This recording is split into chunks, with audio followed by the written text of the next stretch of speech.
Hey guys, today I'm going to show you how to make a delicious little morsel in the form of my Earl Grey Pound Cakes. I love this recipe because they are so charming and beautiful and perfect for a springtime brunch or even Mother's Day that's coming up. They get their delicious flavor from some Earl Grey tea that we are going to steep in some hot milk. It is one showstopper of a dessert that would be perfect for a springtime brunch. Let me show you how to put it together. So we're first going to begin by preparing our Bundt pan. So I am using a mini Bundt pan from Nordic Ware, and if you want the same design, I'll leave you a link in the description that will lead to my Amazon shop, and you can find it there.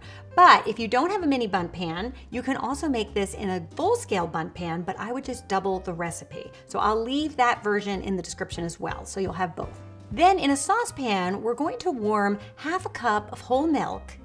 And once it starts to simmer, you can then turn off the flame and add 3 Earl Grey tea bags. I love Earl Grey. It's one of my favorite teas, and it is so delicious when you put that flavor in a pound cake. We're gonna let our tea steep for at least 5 to 7 minutes, just so that it can develop a really nice strong flavor. Then you can take it out of the saucepan and pour it into like a Pyrex pitcher, and then you can just set that aside. We're gonna use this in a minute. But meanwhile, we wanna beat together half a cup of butter and half a cup of sugar, and you want to beat that on high until everything is incorporated and your mixture is light and fluffy. At that stage, you're going to add 3 eggs, one at a time, beating in between each addition, and a teaspoon of vanilla extract, and then you can beat that up. We are then going to add a tablespoon of freshly grated orange zest. You will find the combination of Earl Grey and orange is such a great flavor combination. Years ago, I was at an ice cream shop and had an Earl Grey orange swirled ice cream, and it was like the most divine flavor that I thought, I have to do a cake with that flavor because it just was so good. Then we can set that aside and whisk together our dry ingredients. So you're going to add 1 1/3 cup of just regular all-purpose flour, half a teaspoon of salt, and 1 teaspoon of baking powder. Go ahead and sift all those ingredients together, and then your dry ingredients are ready to go. Then we're gonna go back and take our Earl Grey milk, and we're gonna have that at the ready. And basically what we're gonna do is add our dry ingredients about 1/3 at a time, alternating with the Earl Grey mixture until you've used up both. So we're gonna spray our tins with some baking spray and then distribute it with a pastry brush, making sure we get into all the fluting.